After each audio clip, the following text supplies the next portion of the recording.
Welcome. It is my honor and pleasure to call to order this meeting of the Town of Poughkeepsie Town Board, and we will begin with a salute to the flag. I pledge allegiance to the flag of the United States of America and to the republic for which it stands, one nation, under God, indivisible, with liberty and justice for all. All right, we're going to have a roll call. Perfect timing. Okay. Good evening, everyone. My name is Bill Reuter, First Ward. I'm Barbara Laird, Second Ward. Ann Berger, Third Ward. Michael Zafone, Fourth Ward. Ryan Sharp, Fifth Ward. Ann Schurshin, Sixth Ward. Felicia Salvatore, Town Clerk. Rebecca Edwards, Town Supervisor. Emily Spencer, Attorney to the Town. Okay, wonderful. I think that we should jump right in tonight because we have a couple of short, small tweaks to the agenda that I'll go over, and then we will do public comment, and then we will be jumping into the welcoming of a new police officer and some related business. Okay, so we have a few small changes. Agenda item number 13 will be just for discussion only. At the request of board members to give it a little more time and thought. Resolution number 20 will be ratifying a grant proposal that was already submitted, so we are doing that retroactively. In resolution 18, we have a personnel assistant is the position which we are filling, not personnel administrator. And we have a couple of changes for those who printed off the prior agenda to the committee reports. Ann Schurshin will be reporting from Finance, Grants, and Revenue, and we will have a report from the Joint Water Board from Barbara Laird. Okay. I move that we suspend the rules for public comment for no more than 3 minutes per each person who would like to speak. So moved? Second. All in favor? Aye. Any opposed? All right, is there anyone who would like to speak on agenda items? We usually start with anyone who's in the room who would like to speak on items that are on the agenda for tonight. And is there anyone on Zoom who would like to speak to items that are on tonight's agenda? There'll be another opportunity at the end for anybody who might want to speak on anything that they want to bring to the board. Anybody on Zoom? Going once? Going twice? Okay, I move that we return to regular session. Second. All those in favor? Aye. Any opposed? Then we will begin with our first resolution. Okay, be it resolved, Town Board of Town Poughkeepsie does hereby accept with regret retirement of Jeffrey Capo, police officer with the Town of Poughkeepsie Department, effective March 31st, 2024. So moved. Second. All right, any discussion? Well, I appreciate Officer Capo's service and wish him the very best in retirement. Sorry to see him go, but hope he's off to new adventures and to good things. Any further discussion? Just thank you for your 26 years of service, officer. Thank you. All those in favor? Aye. Any opposed? All right, the motion carries 7-0. Resolution number 2, be it resolved that the Town Board of the Town of Poughkeepsie does hereby accept, with regret, the resignation of Fanny Tobin, police officer with the Town of Poughkeepsie Police Department, effective March 20th, 2024. So moved. Second. Any discussion? Wish her well in her next endeavor. Yep. Thank you very, very much for your service, and wish her the best in her future endeavors. Any other discussions, comments? All right. All those in favor? Aye. Any opposed? The motion carries 7-0. Be it resolved that the Town Board of the Town of Poughkeepsie does hereby appoint Jacob Amoroso to the position of full-time police officer under the provisions of civil service law at the starting yearly salary of $69,765.55, effective March 25th, 2024, which appointment is subject to a probationary period of not less than 26 nor more than 52 weeks per civil service law. And be it further resolved that the supervisor is authorized to execute and file all documentation required by the Dutchess County Department of Human Resources in connection with this appointment. So moved. Second? Any discussion? I would just like to mention, I don't want to embarrass you, officer, but I know that you were very active in the 4-6 in NYPD, and I just thought that I would let people know that in that time frame, which is about 30 months since you came out of the academy, you had 90 misdemeanor arrests, 45, felony arrests, and have been to, besides the academy, probably 30 training courses.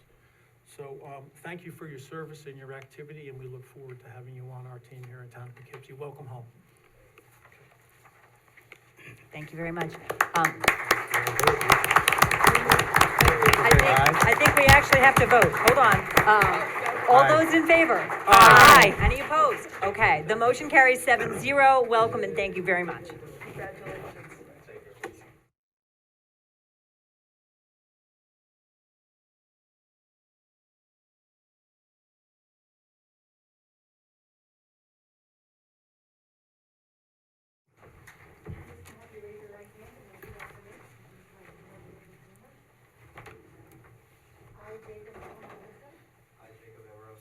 Do solemnly swear that I will support the Constitution of the United States That I will support the Constitution of the United States and the Constitution of the State of New York, and the Constitution of the State of New York, and I will faithfully discharge and I will faithfully the discharge duties of the duties of police officer police officer for the town of Poughkeepsie for the town of Poughkeepsie according to the best of my ability. according to the best of my So help ability. me God. So help me God. Congratulations.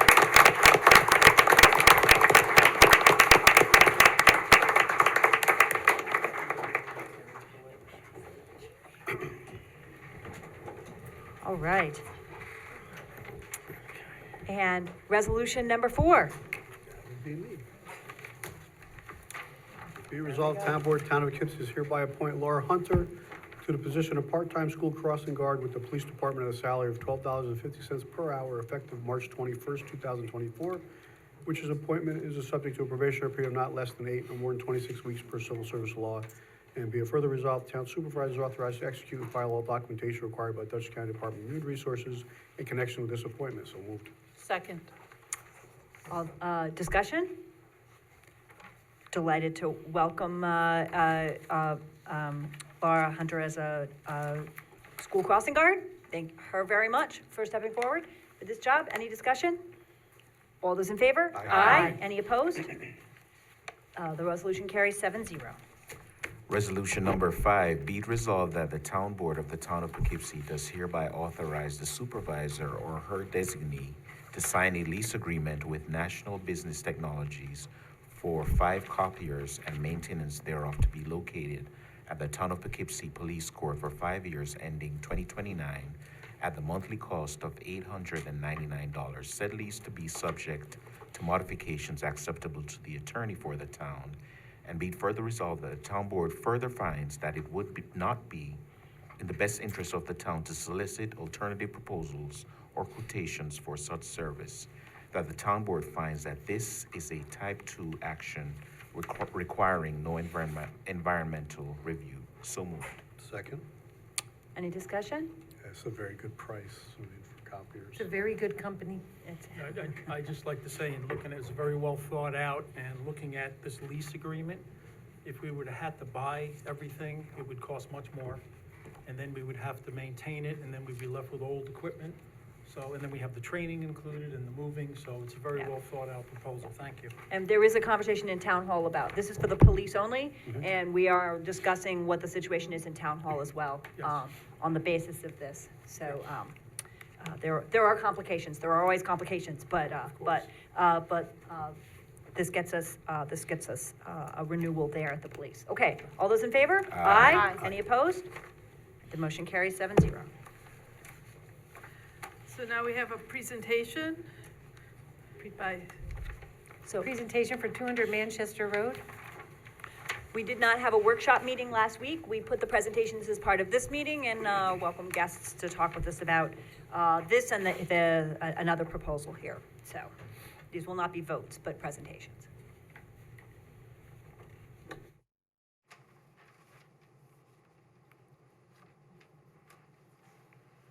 Good evening. My name is Don Petrancola with Tinkelman Architecture. The host is disabled screen sharing.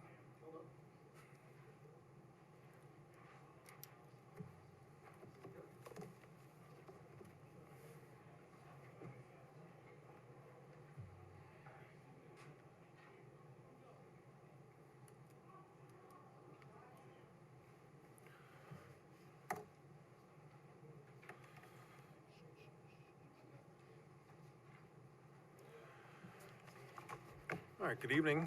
We're very happy to be here. I want to give you a brief history on this project. We've been working on it for quite some time. We're very excited about it.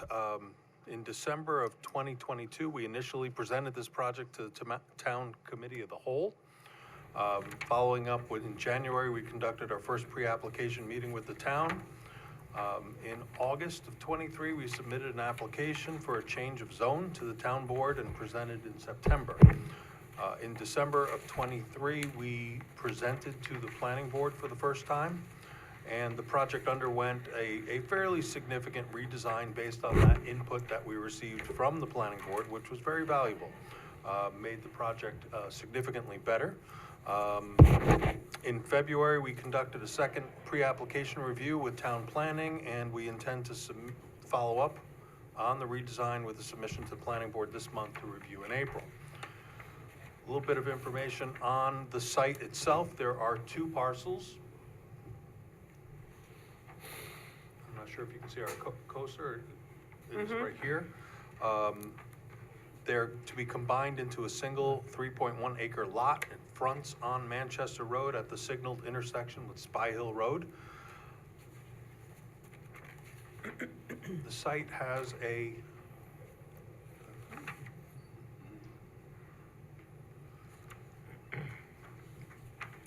an existing development, including a mixed-use commercial and residential building that is in poor condition, as well as a single-family rental.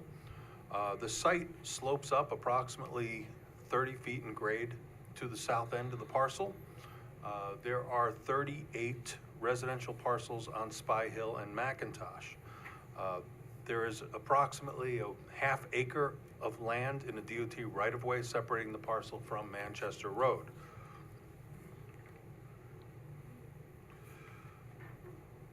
A little bit of information on zoning.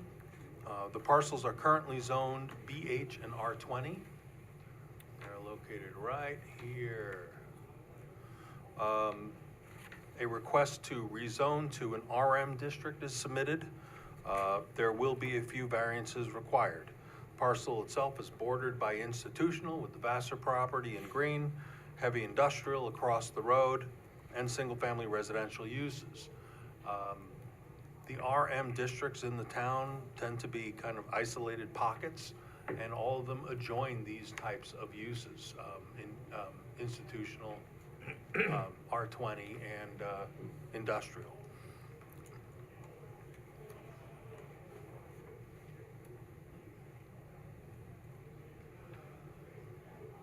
So this is the site plan that we have provided to everyone. We are proposing to develop the property with a diversity of housing types. We have duplex-style carriage houses, 2-bedroom apartment flats, and we intend to salvage and reuse the existing Dutch Colonial, which was the single-family rental on the parcel. 2 3-story apartment buildings with 10 apartments each will be located fronting Manchester Road, and we intend to maintain the access and egress curb cuts from the existing mixed-use building, which are here and out here.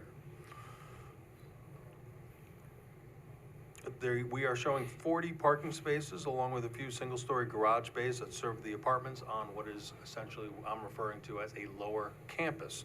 Because of the grade, we have a lower and an upper campus. The upper campus to the rear of the site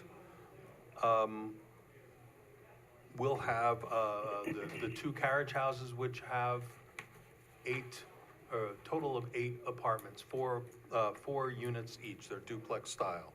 The center of the site, we will intending to maintain as much green space as possible, and contains that restored colonial to be used as a community center for the residents, a gym, fitness, a meeting room, package delivery, a kitchenette. The intent here is to provide simple recreational green space with sitting areas and a park-like atmosphere and create a walkable neighborhood.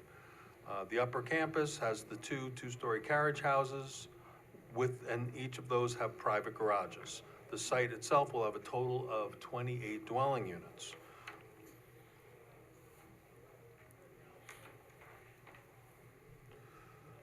The project reduces density as the grade increases, and these site sections, and I'm not sure if you can see them that well, but I think they're very valuable. Zoom in a bit here. So, across the road, the storage units are here. This is Manchester Road with the signaled intersection. This is the DOT right-of-way. So the apartment buildings are down at the elevation of Manchester Road. We slope up with the green space in the middle of the site to the townhouse units at the rear. The parcel continues to slope up as you go up Spy Hill, and these are the single-family houses. And one of the things that strikes me with the site sections is that though we have this graded elevations and building heights, we work with the grade, and the carriage house roofs are lower than the single-family houses. The carriage house roofs are lower than the Dutch Colonial. The apartments are lower than the Dutch Colonial. So we're trying to work with the grade here. So that reduction in unit load is reduction in unit load as well as the massing of the buildings to limit the visual impact and work with the grade. In response to input from the planning board, we moved the apartment buildings forward toward Manchester. Let me go back one here.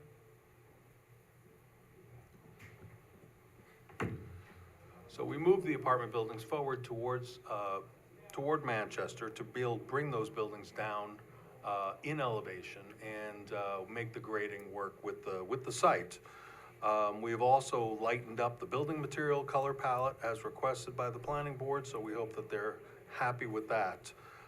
With the reuse of the existing curb cuts onto Manchester, which will serve more than 60% of the occupants, the traffic study that will likely be required will show that this development has a very light impact on vehicular use at Spy Hill itself. The entrance off of Spy Hill will align with McIntosh here, but we expect that this will be used not very often, not very much. The majority of parking is down here. We've got in and out. It'll be for those people who wish to travel west on Manchester at the signal. Quite frankly, coming into the complex, the entrance, if you're coming from the city, it's going to be just as easy to come into the one-way entrance off of Manchester to come up to the carriage houses. We have a landscape buffer, which is existing and supplemented with new planting at the rear of the parcel, as well as towards the Vassar property. We have one primary neighbor over here on Spy Hill,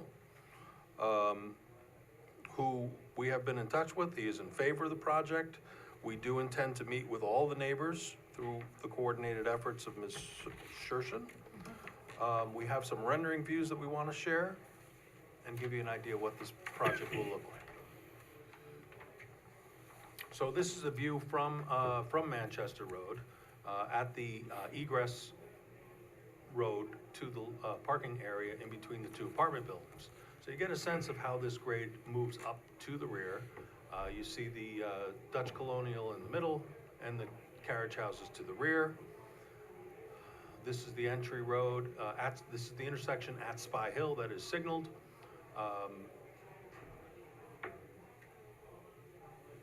This is then coming into the entry road off of Spy Hill with the carriage houses on the left and the apartment buildings on the right and that lower parking lot. This is coming around that road by the carriage houses, and you get a sense of the scale on these. These are essentially two-story, single-family houses with their private garages, and the community center colonial building is shown there on the left. Coming around that parcel and accessing the lower parking area are the single-story private garages, as well as the apartment building there on the left. And this is a view of that lower parking area between the two apartment buildings. In our opinion, the project is a significant value add to what is currently a fallow property in the town. We look forward to your continued support on the project, and I'd be happy to answer any questions you may have. Other than the community building, I noticed there's no playground equipment or anything in there. No. So how are you gonna have kids living in here and just having a bike trail, bike through? You gotta have something for them. The closest park is over on Over Rocker Road, which is across 6 lanes of traffic and through a community. Where are they gonna play? Just on the grass? That is really the intent, that there's grass areas, it's park, it's passive recreation. We really didn't want to have, basketball courts and playground equipment. There's not a lot of room on this site. Though it is not an age-restricted development, I didn't really see a significant need for a playground. If somebody moves in and has their kids there, I mean, where are they gonna go? What are they gonna do? They're trapped there. Well, we are directly connected to the rail trail. Yeah, and if I have little kids, they gotta play somewhere in my community. You gotta put something in here, at least a small part of it has to, you gotta have some room in here you can put playground in for Well, kids. I think that we probably could do that. We've got some flat area here that is possible.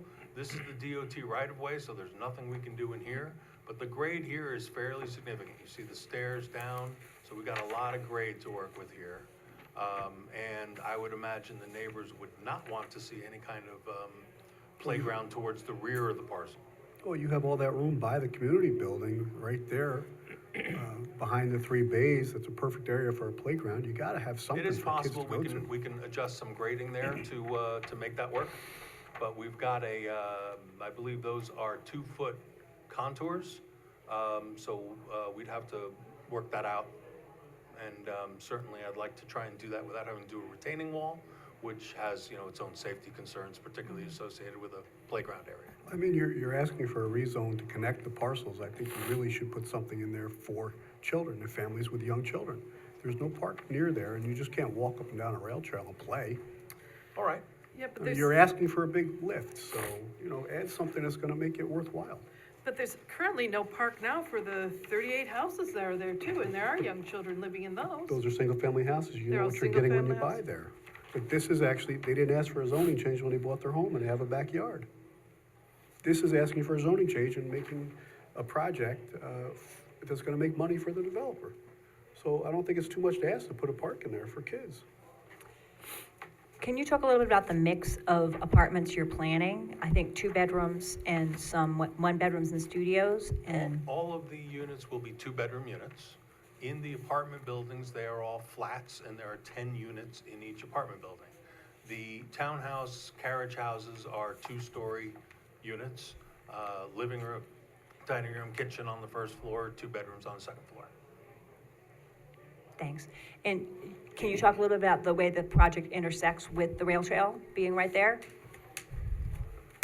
Well, we will, there's existing sidewalks along Manchester, and we'd be looking to make connections to those. And quite frankly, I believe the rail trail is the access point is further east. So there are, there are existing crosswalks across Manchester, as well as across Spy Hill. So maybe you can talk a little bit about next steps. This does seem to fulfill the comprehensive plan approach to infill in a place that already has been developed. It's not currently green space.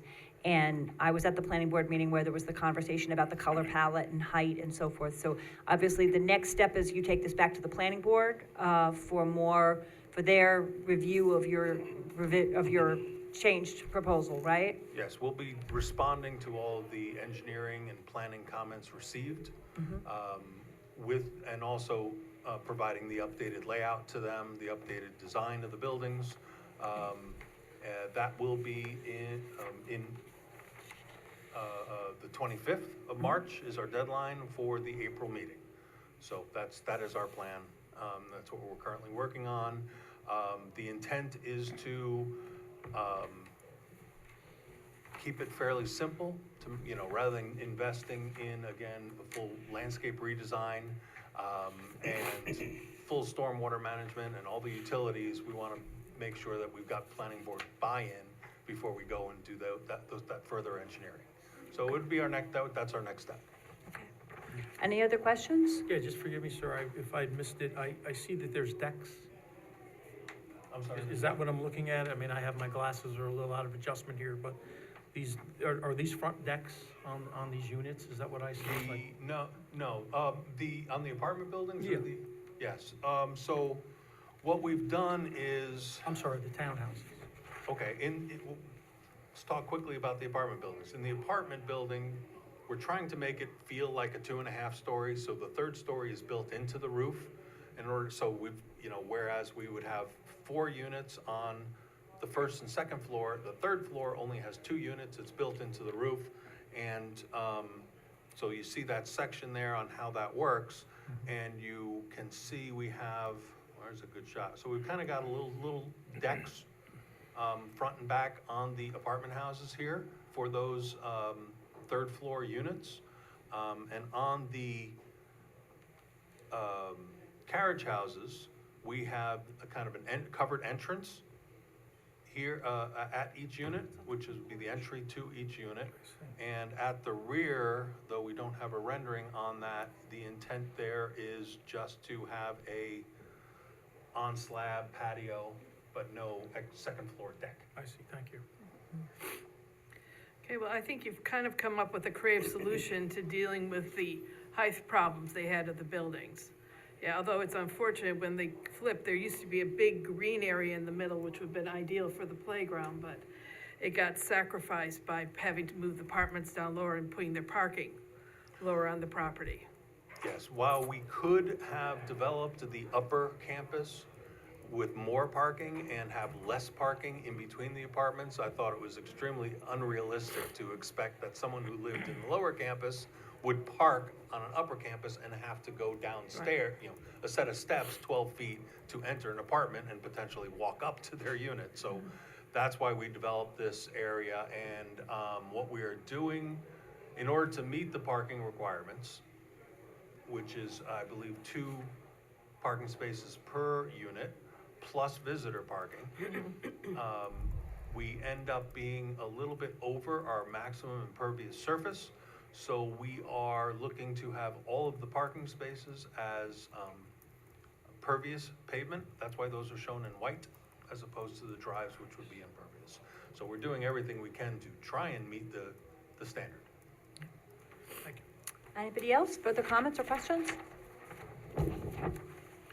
Will this be affordable for our town residents, or will it be priced out of the roof? Well, I guess that all depends who you ask. This is intended to be market rate housing. This is not Market.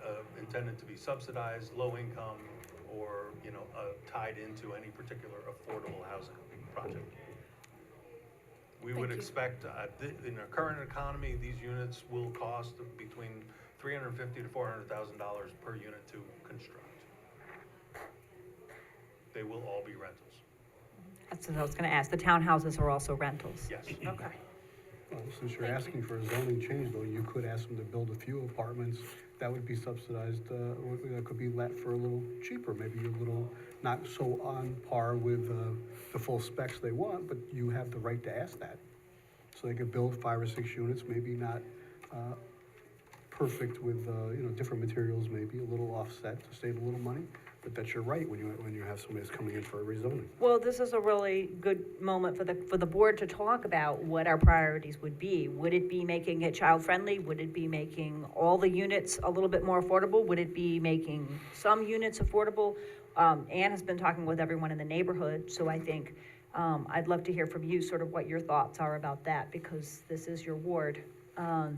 And not to put you on the spot, but just, I'm just thinking you're the one who's been Well, most in touch with yes, the nearest neighbors, so. I've been in touch with the neighbors, and there's certain neighbors that were concerned about being Section 8 housing. So they're absolutely opposed to Section 8 housing. And there was also extreme concern that down the road, perhaps 30 years down the road, if it's not maintained, will then be turned over to Section 8 housing, and they definitely don't want to see that in their neighborhood, so. I think that there's a misunderstanding there about the nature of the rental market right Yeah. now. But I do think that if, we're getting ready to have a conversation about housing a little later in the meeting, maybe we want to, talk more broadly, not only about this project, but about other projects, what we might be looking for. Anybody else? Okay, thank you very much. I appreciate it. Thank you. Item number 7 is we have another presentation, and this is about the Manor Hill community.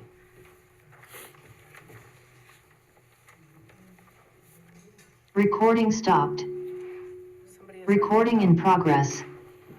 Steve has his hand on Zoom. Hi, Steve, we'll take public comment at the end, I think. Is that, who is it, Steve? Is it Steve has a, Yeah. You might want to just comment on his presentation. is there someone who wanted to comment on that presentation? That might be Steve. Okay. That might be taken on himself.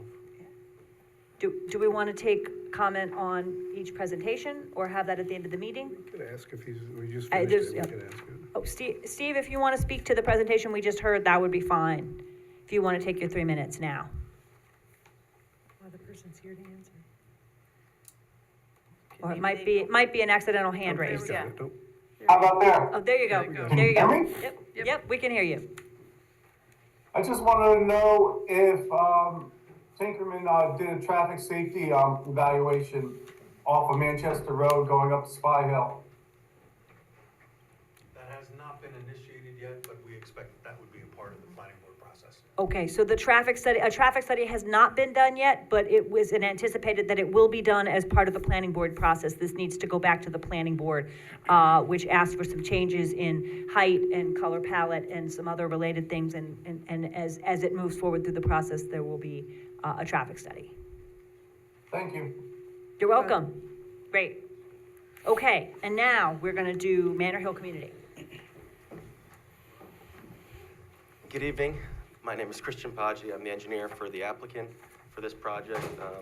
We're here to just provide an update to the board on the project. We were last here in October, where we received some feedback from the board.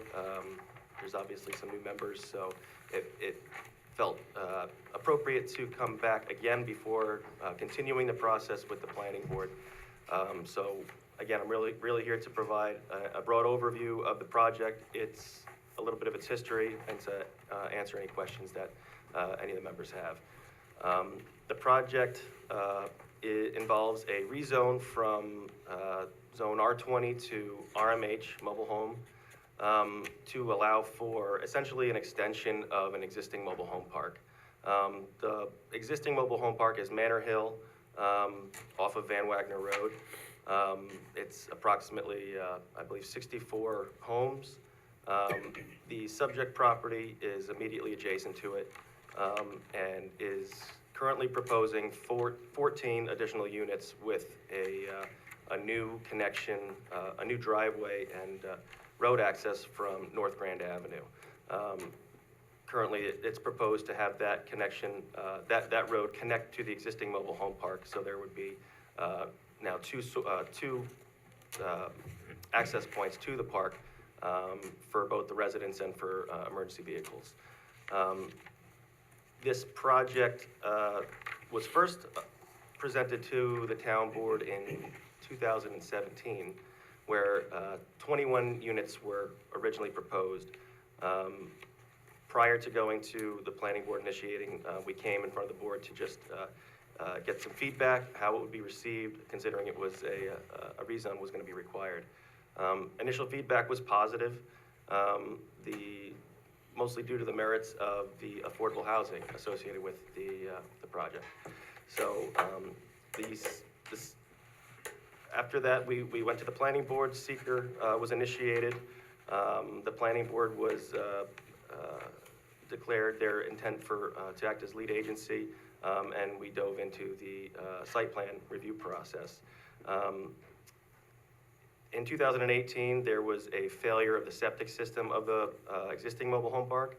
That put this project on pause, and we pursued a connection of the existing park to the town's sewer system via a new sewer main through the subject property to a sewer main in North Grand Avenue.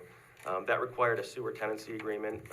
We worked through that with the town board. The town board was integral in allowing for that to happen. So that took about a year for that to to get implemented and installed. But that has since been installed. That park is been on public sewer since 2020, late 2019. The sewer main is in, like I said, runs right through the subject property, and has been designed to accommodate the future expansion.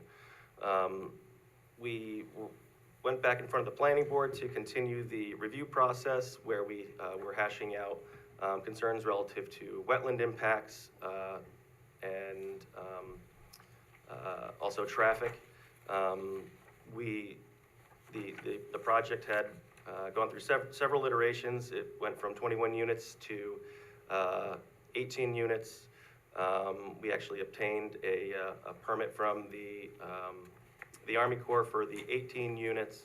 But further discussion with the planning board, there were still some concerns relative to impacts to the abandoned septic system and the wetlands. So hearing those, the applicant reduced it to 16 units.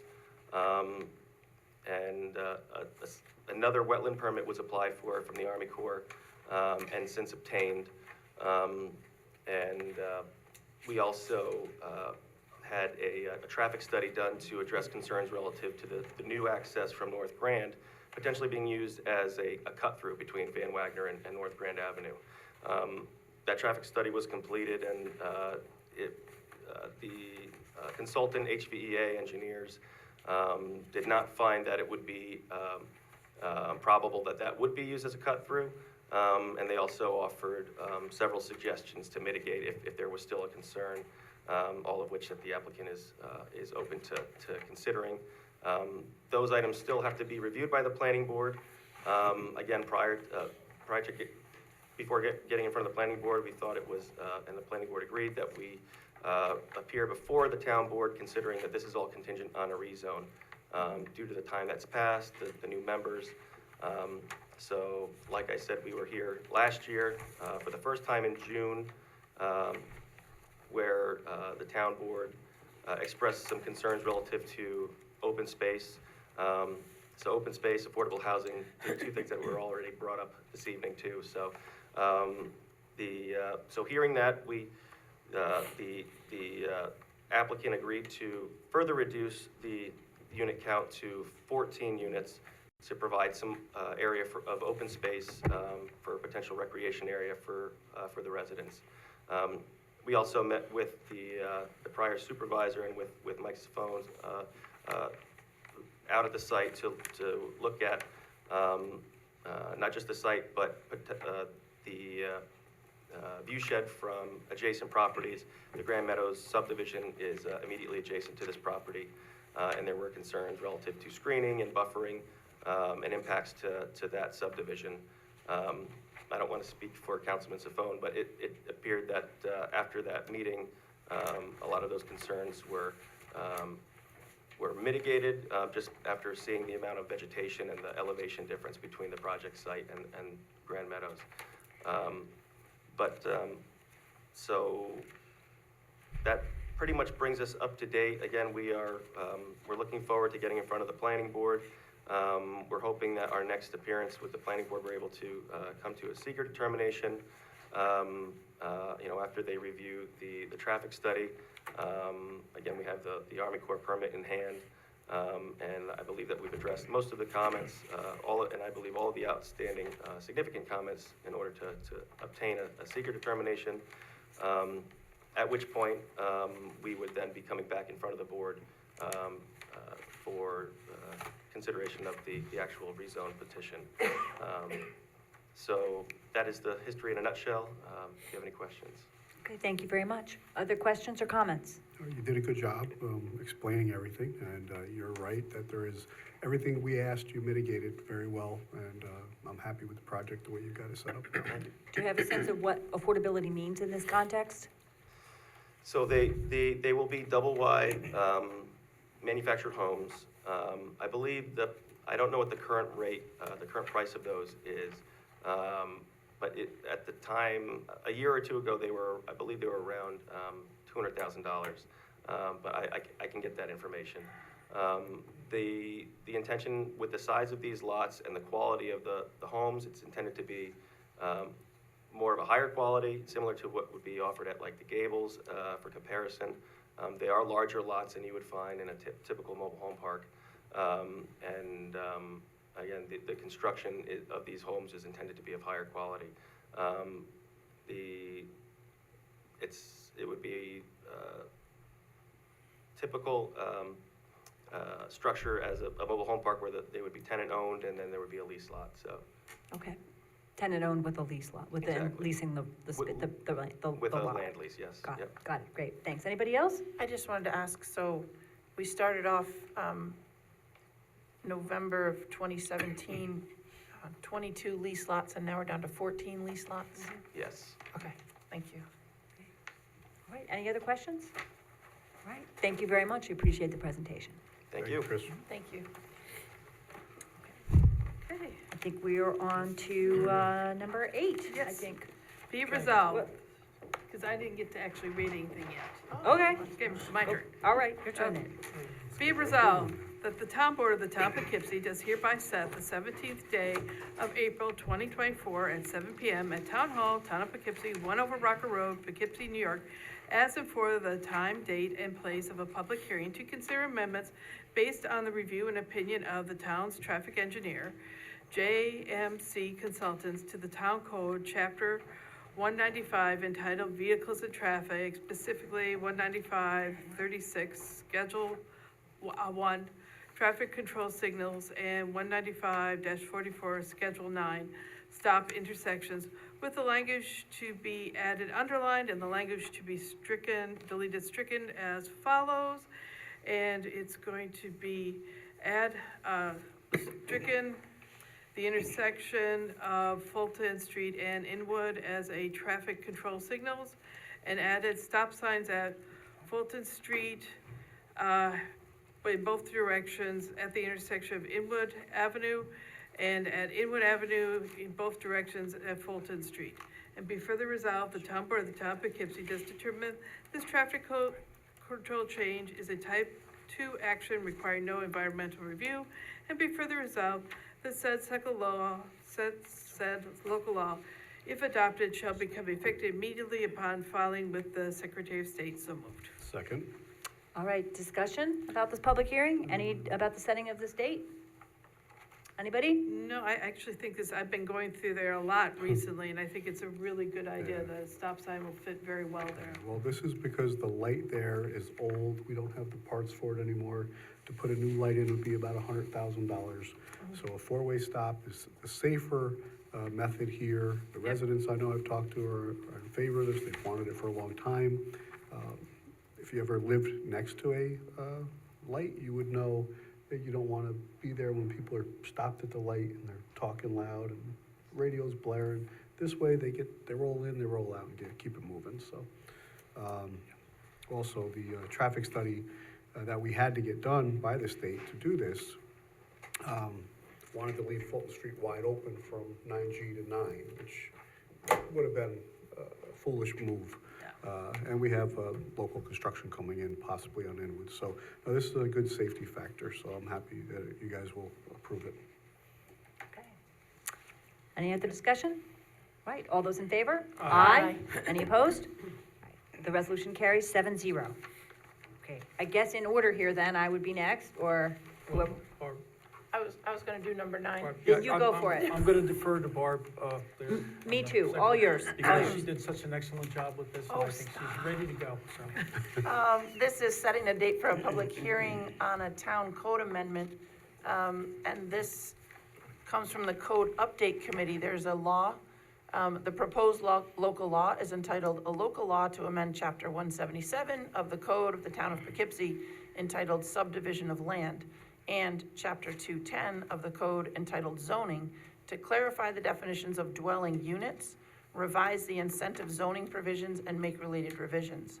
So this is a type 1 action, and it needs New York State Environmental Quality Review Act and an environmental assessment form. These proposed code amendments really have to be referred to Dutchess County Department of Planning and Economic Development and to the Town Planning Board for review and recommendation. So we are setting a public hearing on the proposed local law for April 17th, 2024 at 7 p.m. here at Town Hall. And the Town Board refers this matter to Dutchess County Planning, Department of Planning, Economic Development. We also refer this matter to the Planning Board for an advisory report. And we direct the town clerk to notify the town clerks of each of the surrounding municipalities of the public hearing pursuant to GML 239NN. So moved. Second. Second. Discussion? Michael Welty, the Director of Development for the town, is on Zoom if we have any questions here. But we had a conversation about this. We are talking about the possibility of making some changes to make it easier for people to add accessory units to their houses, and some things like that. And the purpose of this is we're clarifying some language about different kinds of dwelling units. There's not any big changes here. There's mostly a kind of clarification of categories. But if people had questions, happy to entertain those, but just sort of giving, it's a very big document, so I'm giving a sense of sort of why we're doing this, and it's clarifications in preparation for maybe making some other changes. Any comments, questions? All right, all those in favor of setting this public hearing? Aye. Any opposed? All right, we have a public hearing, 7-0. Okay. I think You want me to we're. go? Yeah. Great. Go for it. All right. Resolution number 10, adopting a home rule request for the enactment by the New York State Assembly and Senate of a special law authorizing the town of Poughkeepsie to impose a hotel and motel tax. This is basically talking about adding a up to 5% tax on motels, short-term rentals, excluding permanent residents of such motels and hotels which constitutes a 90-day stay or more. The purpose of this legislation is to authorize the town to adopt a local law imposing such local tax on guests. So be it resolved that the town board of the town of Poughkeepsie hereby respectfully makes a home rule request pursuant to the New York State Municipal Home Rule Law, that New York State legislator enact a special law authorizing the town of Poughkeepsie to enact a tax on hotel and motel occupancy in the town. So moved. Second. I would just like to describe this process here. So the goal here, and a number of nearby towns and cities have done this over the last few years, is to draw some revenue from guests when they stay at local hotels, and to take something of the burden off of property tax owners in the town, at least a little bit, by seeking some revenue from those people who are visiting. When you pay for a night at a hotel, you're not going to notice a couple of extra bucks there, and that's a source of revenue for us. We would estimate that this might be somewhere between $500,000 to $750,000. We have a lot of hotels in the town, and this would be a way to bring in revenue from a different source. There's a 3-step process to do this. The first step in this case is we are requesting of our state representatives, Assemblymember Dee Dee Barrett and Senator Rob Rollison. I've spoken with both of them about this, to introduce this in the state legislature, giving us the power to levy such a tax. If they do that and it gets through the state legislature by June in this session, then that's the second step, is they get it into the, is that it passes the state legislature, then it comes back to us, and then we would then decide at what level we wish to and whether we wish to impose the tax. So this is the first of those 3 steps. Any other questions? And this is on Airbnbs as well. It would be. Yes. Yep. It'd be for any short-term stays in the town. So this is up to 5%. Originally, I know I was looking into this as well, and I was in favor of it, but I didn't realize the 5% is what we could go up to, because I know the county charges a 4%. Right. So I would only consider this if it was a 1% tax, and I would want that 1% to be earmarked for recreation and senior funding only. Okay. So it would come back and it would help our residents, and we can improve our 20-something parks in our senior center. Okay. I think what we're saying here is up to 5%. We can change that now if we wanted to tell the state that we only want up to 1%. But the idea is to give ourselves some wiggle room in the long run. in what we have asked the state to give us the capacity to do. And I think probably the debate about what the actual level we want to set it at and whether we want to designate or restrict those funds would be a discussion for part 3 when this comes back from the state, would be my thought. But if we ask for this and get it approved, then we're kind of stuck with it, aren't we? We then can choose anything, we can't levy a tax of 6%, but we can we can decide to set the tax at any level under 5. This says up to 5%. So we could choose to make set it it at 2 1, or we could choose to set it 3%. at 3, we could choose some, so, and that would be a debate to have after the state has given us the power to actually do it, I think. But we don't But have that's to up to do them. anything if the state gives us the power. We could say we're not interested at that point. no? That's true, that's true. We could then decide we don't want to do it at all, but the state would have given us the power to do it, and I don't know when that power would expire. But I think that's a discussion for when and if the state passes it for us. Yeah, and also a discussion on what we're gonna use this for, because we could even use this for property tax reduction. And that would benefit everyone. Exactly. But I don't want to necessarily, I don't necessarily like adding an extra tax, especially when the state's budget just came out and it's taxing us again anyway. Well, Over $200 million budget, I mean. right, the question here is how can we shift some of our expenses and away from property tax owners in the town to people who are visiting? And the idea is, here's one way to do that, so. Anybody else? Yeah, I understand this is a cookie cutter legislation that, is done in cities and towns, and this is kind of the language, but, what I would see here, which we can talk about, is, why do we have them all grouped together? So we have small hotel owners, individual Airbnb owners, and big conglomerates, which are hotels and motels. So what I would like to see is if we're gonna do something like this, I like the 1% idea because that's what was discussed last year, and that's kind of reasonable. But I'm not sure it's fair that, number one, we target hotels, because there's a lot of other businesses that ship things out to other areas of the country, like IBM, okay? So we're looking exclusively at beds. And then, you know, it's kind of a thing where, and I understand your point, I didn't understand that there's a time limit now that we have to recover and to inform people of it. But, you know, hotel owners and motel owners and Airbnb owners, they're business owners. So to kind of hit them with a 5% tax, which they didn't know about before, you know, might not be fair, and then have them all at the same rate. Well, I would argue that it's not the business owner who's paying it, but the person who's staying here. And it seems, in other towns, there hasn't been a diminishment in people coming to stay. There haven't been people saying, oh my gosh, the town of Newburgh has instituted a hotel tax, and therefore I'm gonna pay 3% extra on my bill, and therefore I'm not gonna stay in the town of Newburgh. I'm going to go over and stay, and well, actually, everybody else has done this tax anyway.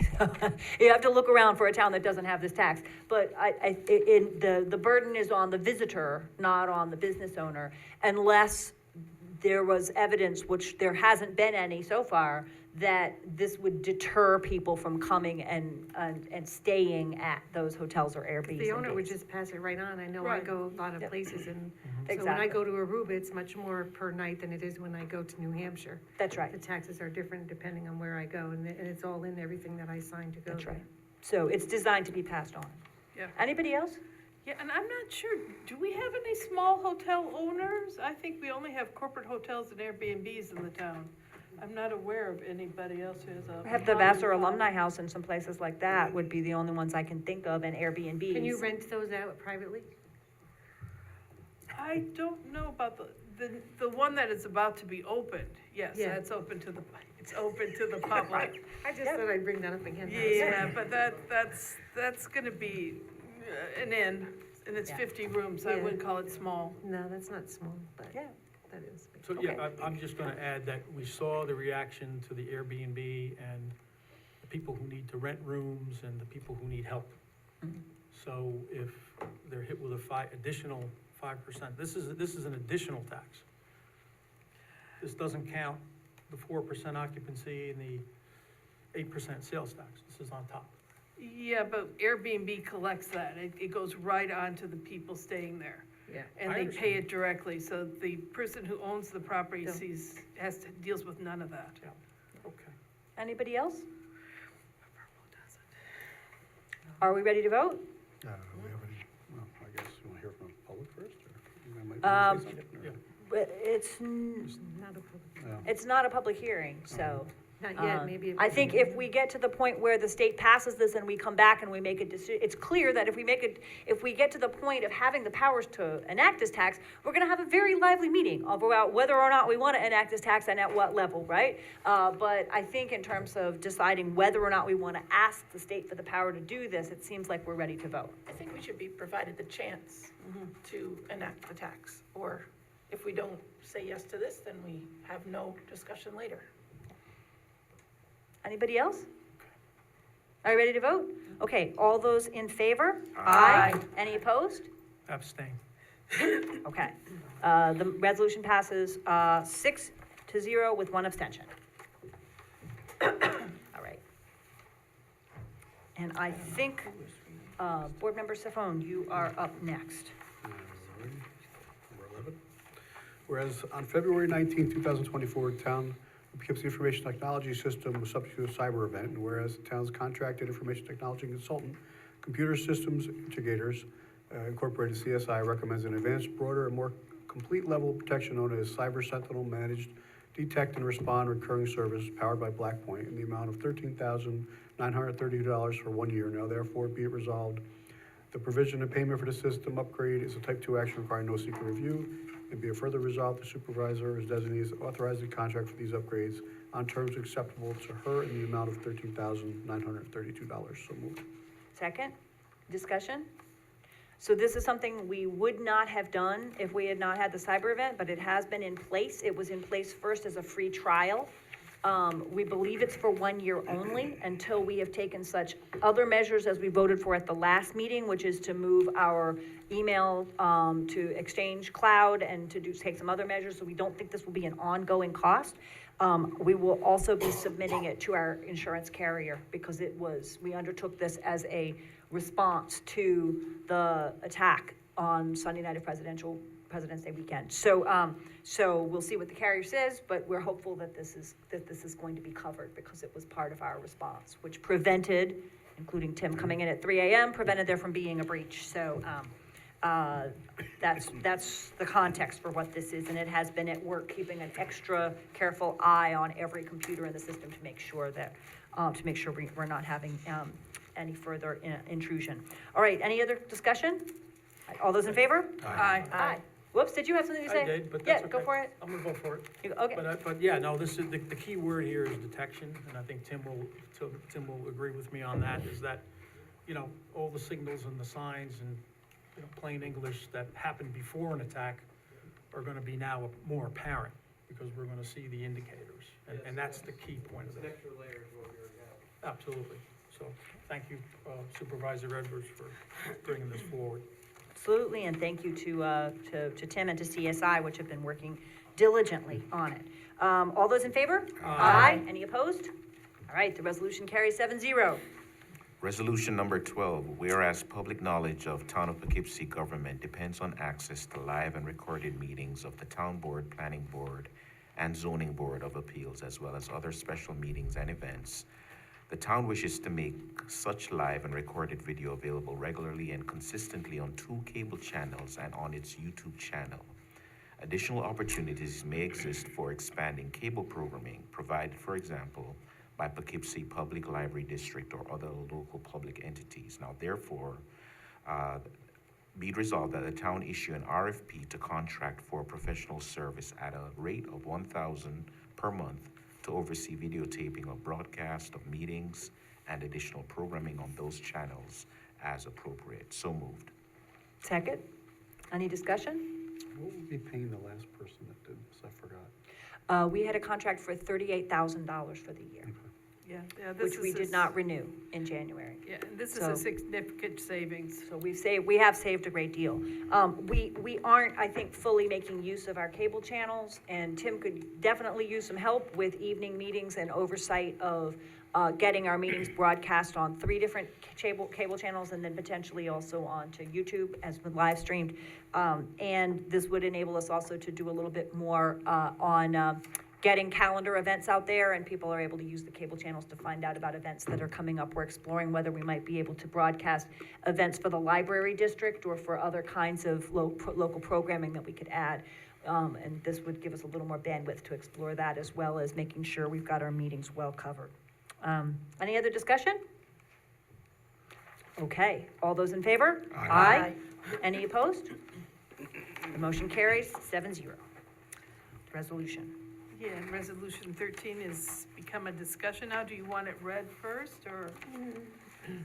I don't think you need to read the whole thing, but you can, you can read it or you can give us an overview. We are just doing it for discussion, and we'll put it on the agenda next time for a vote. Okay. Let's see. Whereas the town of Poughkeepsie believes the lack of housing for New York State residents negatively impacts the future economic growth and the community well-being, and whereas we believe supporting housing production in our community, especially more affordable housing, where appropriate, will bring multiple benefits, including greater and more varied housing choices for residents, integrated accessibility housing that meets the needs of people with disabilities, and economic vitality, allowing working residents to improve their quality of life by living closer to employment opportunities.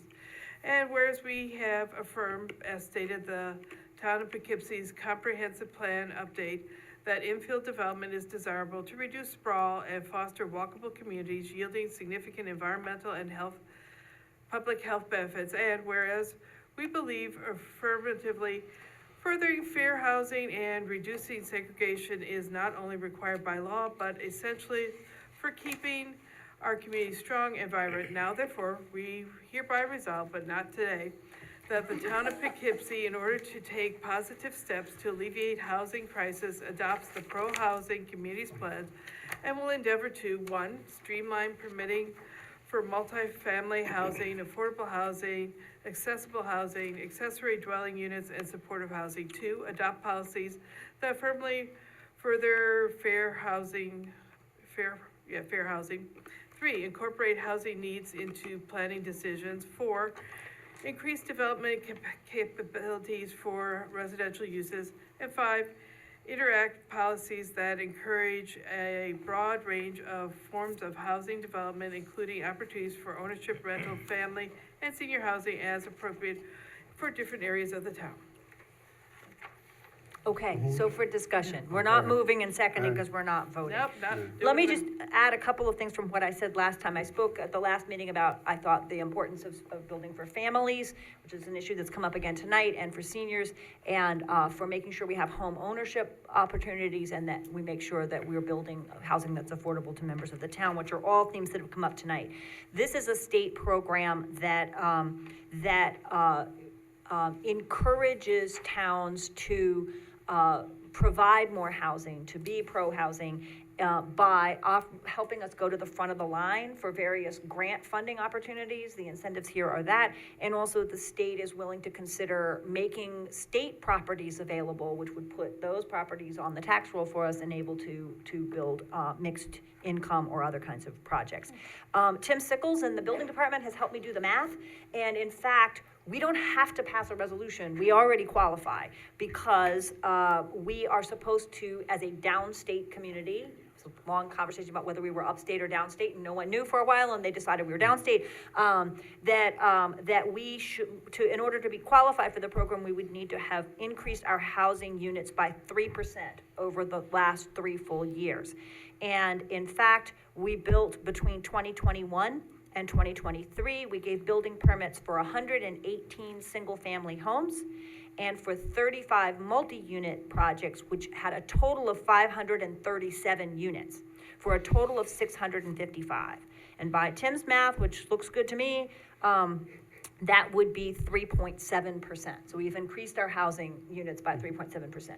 So we could simply send that information to the state and say, hey, we are a pro-housing community because we built a lot of housing. However, if we want to think about some of the issues we've been talking about tonight, making sure that's affordable housing, or that perhaps we're providing more mixed income housing.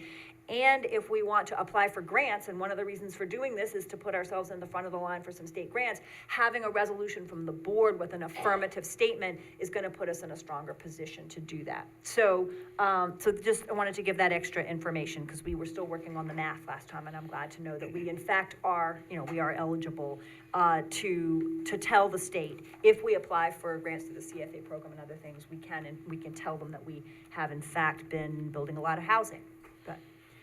Further discussion? Anybody want to have questions tonight, discussion tonight?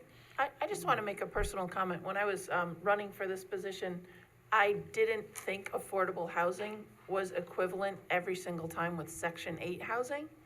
I think affordable housing are my friends whose kids can't afford to live in their own place. So I think affordable housing it's different because the market is so high right now. There is no affordable housing. And you're not gonna get away from that. Right, but I just don't want the word affordable housing to equate to Section 8 housing. But that's what I was talking about. If somebody's asking for a rezone, you could ask them to build an X amount of units, maybe not up to what their current specs are. They could build them a little smaller and they could sell them a little cheaper. But they still are quality homes. Exactly. But that's when somebody wants a rezoning, that's when you have the power, the ability to ask for that. Well, one of the things we could talk about is asking everyone who builds multifamily units in the town, to set aside, usually 10% is the amount that's the set aside, for affordable housing, and you have to, at what percentage of income are you setting that? The challenge is that you have to enforce that, right? You have to have someone who's coming by and saying, yes, we gave this we asked the developer to do this. In fact, these are, and is it the town that would be enforcing that? Or would be approaching the county about enforcing it, or that kind of question? So I think that's something we should talk about, that specific issue of, do we want to ask larger developers of multifamily units to set aside units specifically for people at particular income levels, so that working people who need a place to live in the town can have more options. I think that's a good thing to do, but we can't just do it without thinking about how we're going to enforce that, or how we're, who's gonna, keep track of it. We could certainly do that with our zoning and planning board, which are local boards with people that live in the districts that have done all the projects we've asked for the town, and we've never asked for that essentially, but we certainly could, and I'm sure they would. Especially, we have a number of parcels of land that are possibly open for development along Route 9, Kerr Road. You've got over by the Galleria, that portion. There's some properties throughout the town, but we have, our zoning board has, and the planning board have built senior housing. We've got the Route 55 mobile home park coming online. That's affordable. You got Manor Hill coming online. It's online now, but the addition is coming online. We have worked very hard to bring housing here. We don't have a problem with getting people here, and developers that are local, we can pick up the phone and call them, and they answer our calls. We can do that here. I don't think we need to invite New York State in. New York State, just from my experience, hasn't helped with the Excelsior rollout. The cannabis rollout was a joke. I don't really think we need a third partner. We're doing a good job with our local people. I'll echo Mike's. Go ahead. I'll echo those thoughts as well. Because when I read this, this is the second iteration of this. So, Albany came out with their first version of this a couple of years ago, and, Hochul couldn't get support for it and all fell apart. So now we renamed it, and, she even calls it dangling the carrot, incentivizing us to do this, and then we get to the front of the line for money. But my concern more is around who would be the builders. Who are these outside companies gonna come in and build these multifamily houses, and then we're gonna, effectively annoy the people that we already have, the local guys that have been building here and, have a vested interest in the town. So my concern is, like, who's gonna do the work? Where's it outsourced from? And to Mike's point, we do a really good job here. I don't know, I don't think it's me, but we do a really good job with our own planning and zoning department, mitigating or deciding where things go. Where should we build? On what parcel should we build? the less we can get Albany involved, the better. Well, I don't think anything here is going to in any way circumvent our regular planning and zoning board processes or change anything other than having us place an emphasis on more possibilities for the kinds of things that I talked about at the last meeting, helping people create accessory dwelling units and mixed income housing of the kind that Kent Carney's doing now on Fairview, that kind of thing. But this is not opening the door to Albany to come and build housing here. It's merely stating to But they New would York that- contract, they would select the contractors. No, not at all. Well, I watched Yes, that- I read it, it is, they select the contractors. Yeah, and I watched the video, and the video was very discerning because the presenter was saying one thing and then asking questions, and she was telling people that when they asked a question, well, things are in flux right now and it's changing every day. But that's not what I want to hear, that it's changing every day. They didn't know what they were talking about. I mean, they had a presentation, but when they asked a question, they couldn't answer it and said, oh, well, things will always be, we don't know exactly. So when you tell me you don't know exactly, I don't want to touch that. And after the Excelsior rollout, we're doing a great job. I think we should just leave it to New York State, let them do whatever they do on their own. We only have a few parcels left that could be built out, and I think we're doing a great job locally. We should just keep it the way it is. Well, Go ahead, Superintendent. go ahead. I appreciate the comments from everyone, and I appreciate it, but I would disagree because I think that, or I agree with Ann and Mike, because with our existing zoning, our existing building codes, our existing inspectors and planning, we do a good job, and everybody has said that, and we would qualify already. But to the points made that the state wouldn't interfere with our process, I disagree with that because the wording on number 1 says it'll streamline permitting for multifamily housing. No, it says that the town will endeavor to, Yeah, right? that's- Says the town of Poughkeepsie will endeavor to do the things that we were talking about doing, which is to streamline some of our permitting, to think about how we can make it easier for people to put in an ADU, or an accessible dwelling unit, things of that sort. But it keeps us in control. We're not allowing the state to take over our zoning or planning process. It just seems like a major power grab to me, and If the I might- overreach just scares me. That's what scares me. If I might be able to The finish my overreach. thought, I would appreciate it.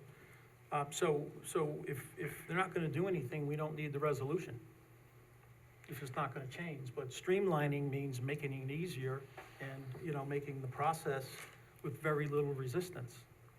Well, we Okay, can do. whereas we have a process now. The other point I'd like to address here, because again, this is cookie cutter language from the state of New York. And it's gonna be imposed upon our town. So if we're gonna sign up for a New York State program, then we're gonna have to eventually abide by their quotas and rules and everything. It's gonna expand, okay? So if we don't need it, why do it? But one particular statement stood out here to me, which I'd like to address. Whereas we believe further in fair housing and reducing segregation. Where in the town of Poughkeepsie are we segregating people? I thought this was resolved by the Supreme Court in 1917. Okay, so I'm troubled by that language because it's a New York State language that's imposed on us. So there were covenants after this in the 40s and 30s and 20s. Neighborhoods kept African Americans out of their neighborhood after this legislation. Why would that language be in here? I think I probably read that very poorly, and that's the problem here. It's integrated accessible housing. That means for people with disabilities. So we're No, trying I'm to. sorry, you're missing I'm reading from the language. Where is it? Furthering Fourth fair housing paragraph. and reducing segregation. What are we talking about here? Where in the town of Poughkeepsie are we They're just segregating? affirming that. Well, They're saying it is required by law. We believe that affirmatively furthering fair housing and reducing is not only required by law. So they're just saying, yes, keep it going. So where is it now that we're reducing? So I don't think it's appropriate So- language for this legislation. Okay? So I'm glad that tonight's just for discussion because that's raised a really interesting question and there are a number of interesting questions here and maybe we can revisit on April 3rd. Is there anybody else who wants to jump in? Yeah, I want to throw another monkey wrench in this thing too. Well, I agree that the streamlining is by us. The streamlining is by us to look at our codes to see how we can make multiple family housing and affordable housing more readily available for the people who live here. But I'm also concerned about historic housing. That we don't, because the city of Poughkeepsie went through this whole thing where they were going to allow historic houses to be cut up into apartments and have accessory apartments added to them and allow apartments to be built in their backyard, and basically destroying the historic districts, and the people came out and forced to stop this. So I think we also need to be very careful when we move forward and look at our code, that we are careful to keep protecting, and we don't have that many of them, but protect the historic houses we have, and not allow people to divide them up into multiple apartments. So, I agree with you, Ann, that's a one, because we work, and Ann, it's wonderful to work with Ann on this historic, because we work hard. Yeah. People work hard, which we'll talk about later, and it's very important to keep our historic, so that's one point. so, just to say again, that this is a pledge in which the town says that we will endeavor to do certain things, to explore certain options, not to allow the state to come in and do anything.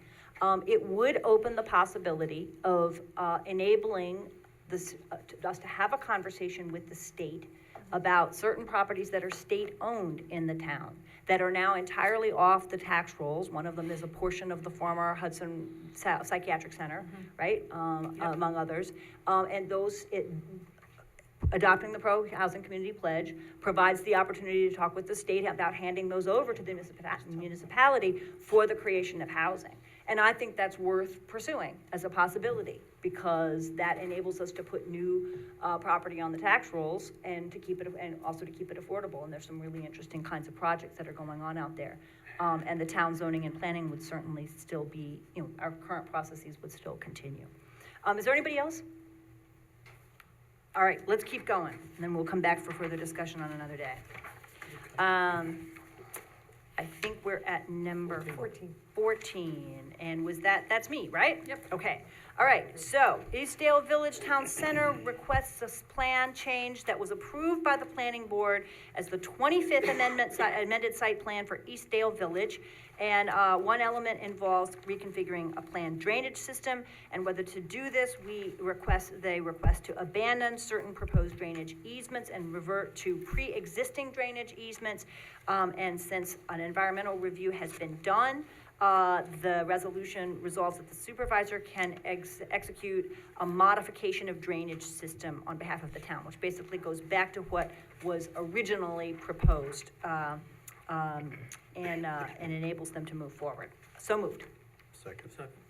Any discussion? All those in favor? Aye. Any opposed? Resolution passes 7-0.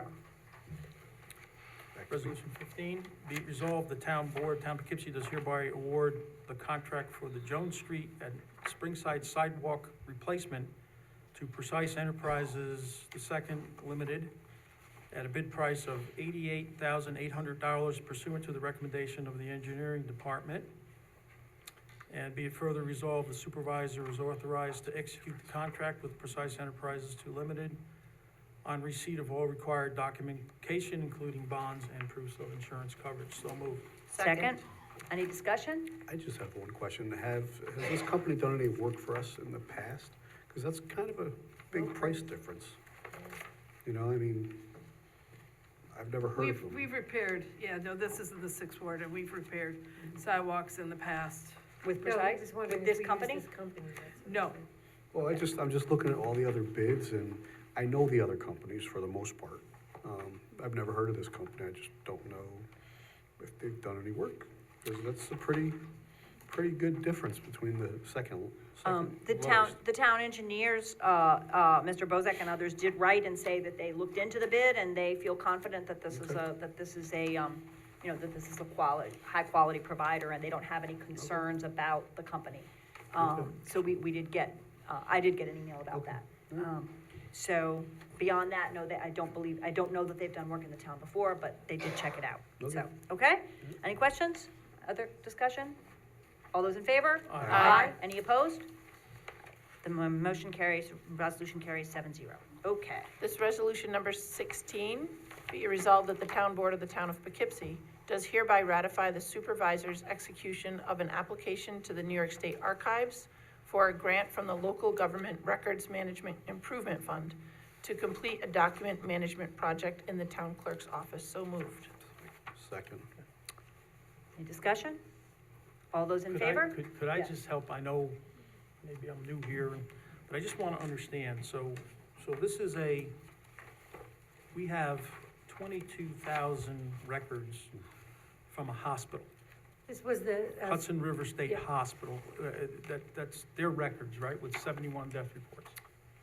they are old death and some birth records, and when the hospital closed, we were given the jurisdiction of those. Okay. They used to have their own registrar at that hospital, like what I am, and, so they closed. I didn't get the medical records, I just have the birth. Okay. And This they're is in, vital they're records, in right? books, they're in old books that are So they're, interestingly scary and crumbling, and they really would do well to be digitized before they crumble into. I see. So the So- 22 pages are not medical records, it's just. Nothing is medical records, the- it's certificates, it's right, death it's certificates. Right, Right. all those things that are important Very to the important to town. keep for Right, okay. And a then long, this, long time. this other company, thank you, Felicia, and this other company is doing something indexing for 4,000. So, right, so it would be probably eBiz that would be doing, so I'm working on a large map scale project right now, so it's kind of the same company. One company does the scanning, and then it goes to general code. They then input the information into Laserfiche. Right. So the scanning company sends the I guess, files, and then they put it into our files. So they're only doing one piece of the whole. Right, and it's Right, actually right. kind of a small, a grant, I tried to get a grant last year with Right. this in it, and also a large-scale scanner and something else, and we did not get the grant. Okay. So instead of incorporating a bunch of different things, I just chose the thing that was really the most important to get done this year, which is those records, because if you saw them, yeah, they're, Okay. And these are vital records They're and vital therefore records. under your jurisdiction Yes. as town And clerk, I'm- right? Okay. Well, didn't thank ask you. to have them. If you'd Well, like to thank put you them for under your bed, I clar- appreciate it, but that's not the way it works. Yeah. Well, thank you for They're yours. clarifying. I Yeah. appreciate that. Yeah, Thank because you. Felicia's got some really interesting stuff in her office. I mean, there are huge bound books of the minutes of the meetings of the town. Years ago, From, more than years, like, yeah. like. But they're all online, they're all like, if you ever wanna come. Yeah, up but and I show mean, them. there's like from like 100 years ago, Yeah. those big old bound books. Yeah, it's You amazing. can't really, you can't read them, and probably the younger people that are gonna be coming in. Yeah. The script on some of even the birth certificates that we have now, for some of my younger staff call me constantly to say, Felicia, is this an F, is this an E, is this, because it's, Hard to read. it is hard to read, so. Are we That's good it. with voting Yes. for this? All those in favor? Aye. Any opposed? All right.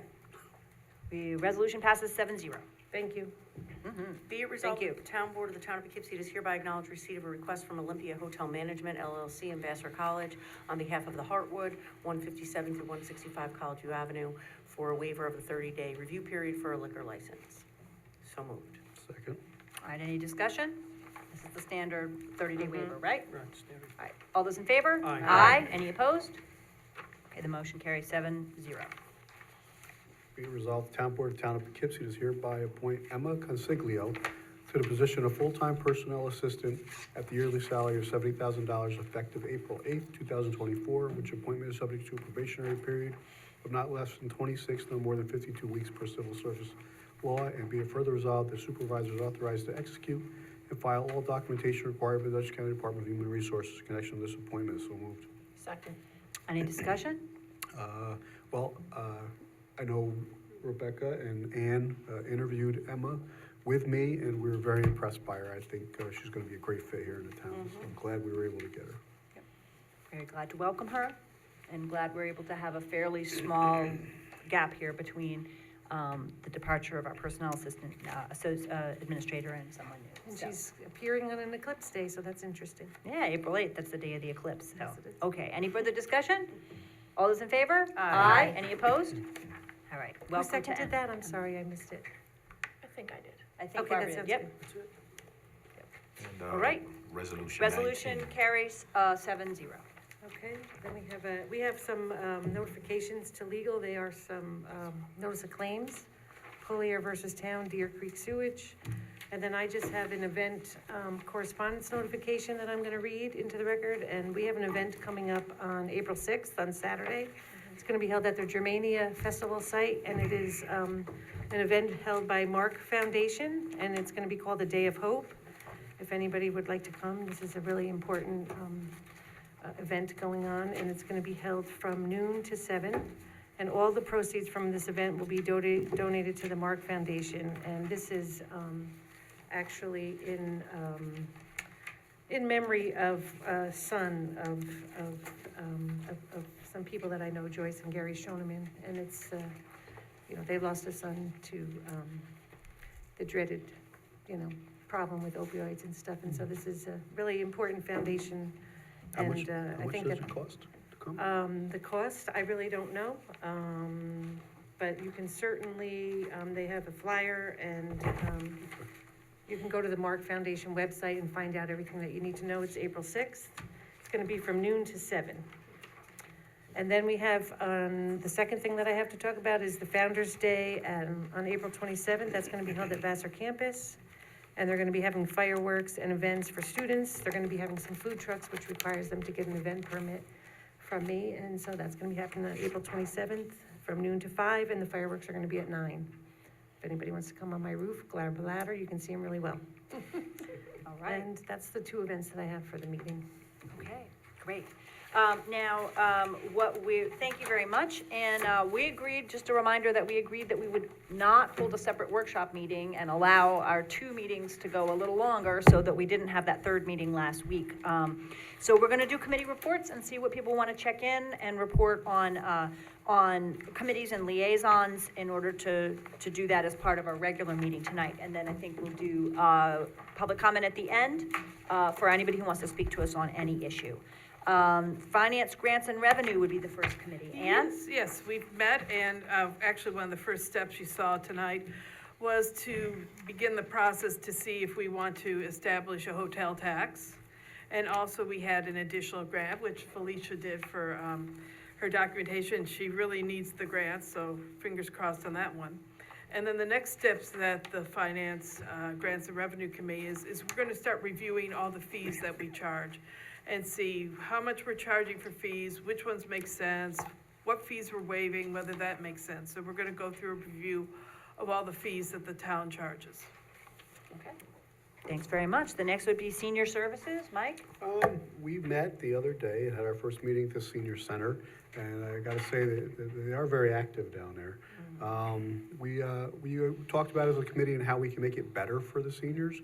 So, we're looking at ways to increase, maybe events they can go out to, raise some more revenue to take care of our seniors and pay for some trips, for them. We are having Pat Ryan there. He's gonna be coming in, I believe, on the 26th. Is that, Right. am I right on that? 26th, he'll be at our senior center. 1 to 2 p.m. 1 to 4.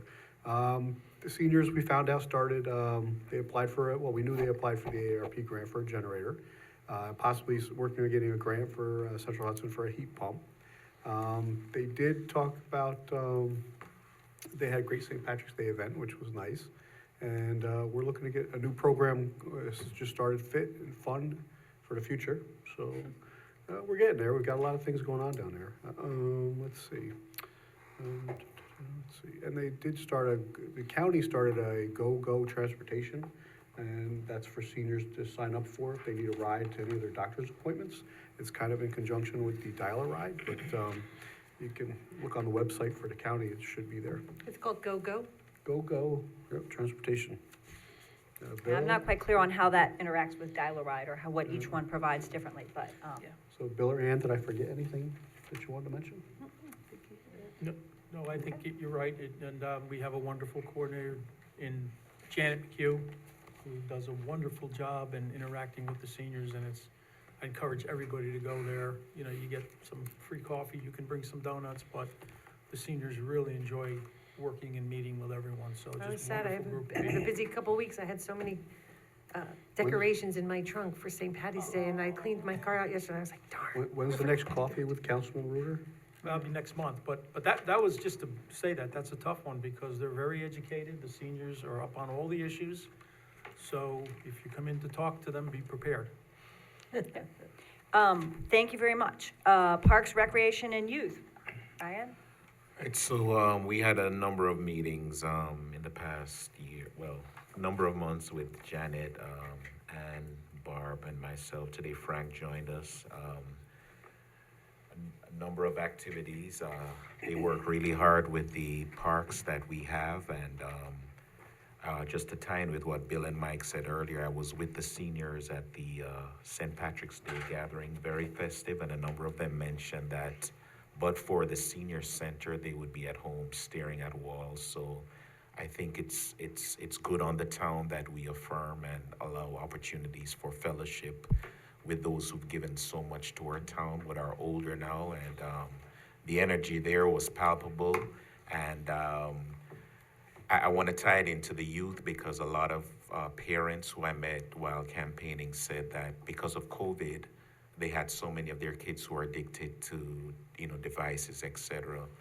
So recreation has a lot of exciting camps planned this year, very affordable. You can access those on our town website. They're looking to have the promotions out. They're looking for volunteers for camp, hiring seasonal park laborers as well.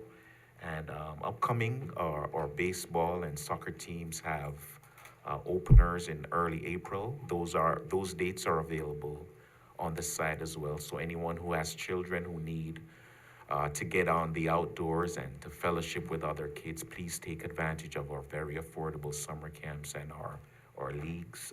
The Spring Fest 2024 is coming up on April 6th. That's co-hosted by Vassar College. It's open to all town residents. And the day will include children's activities, music, food, bounce house, obstacle course, sand art, face painting, and more. And then May 18th, if you are like me and you have a lot of paper that you need to shred, there is a public shredded day at the senior center, and that will be between 9 and 12 p.m. And I was told no amount is too much. Oh, boy, can I bring So- stuff from the basement? I think we better not, we better not include town hall in that. This is residential only, right? Although I don't know, maybe there are people whose residences have as much paper built up as. That was May 18th from 9 to noon at the senior center. Same, It'll be a yeah. a So shred there's a event. lot planned for our children, very affordable, getting them on the outdoors, and they have the opportunity to meet other kids and to exercise, get fresh air, etc. So just go to the town's website and tap recreation, and you'll see all that's listed there. But kudos to Janet and those who work along with recreation. A lot of exciting things planned for this year. Thank you very much, Ryan. All right, we have a liaison reports from the Conservation Advisory Committee, Ann? Sure. The number one thing we're talking about right now is cleanup. So April 20th is Earth Day, but the whole month we talk about cleaning up. So I know in the 3rd Ward, I've chosen the 20th, Saturday the 20th at 10 a.m. Meeting spot to be determined. Last year we met at Stewart's right there on 44. And I've gotten some good feedback already from some local residents and local groups of kids who want to volunteer. Maybe they don't want to, but they're going to. So each ward might be doing their own thing. I know Mike is doing one at Fairview Park on 3/31? Yep, 3/30. 3:30. 3:30, Saturday, the Saturday before Easter. And so a lot of noise around Earth Day. So clean up your neighborhood, get out there and pick up some trash. I've been amazed driving through the town and through the county.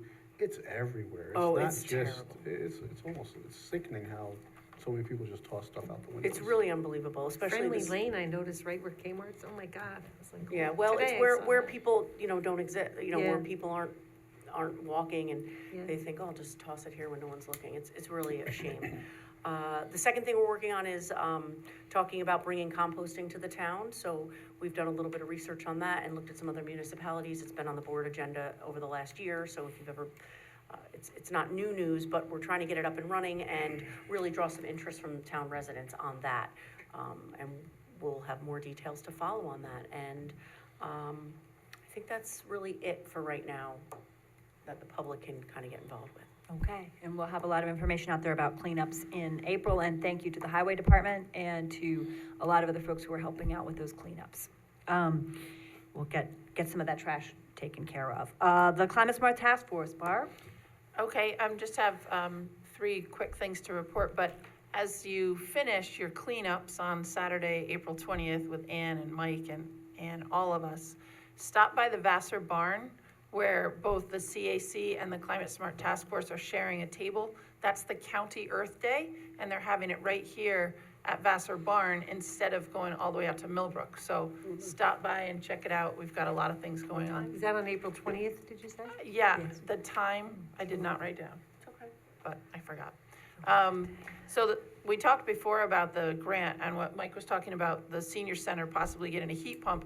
That was a grant we found out about from the Climate Smart Task Force, and it's called a Climate Pollution Reduction Grant. It's put out by the US EPA, and they're trying to replace oil-burning boilers, furnaces, and propane heat with electric heat. And again, thank you to Tommy and Jim, because we found a lot of the pump stations could hopefully get these variable frequency drives and bring down the electric use.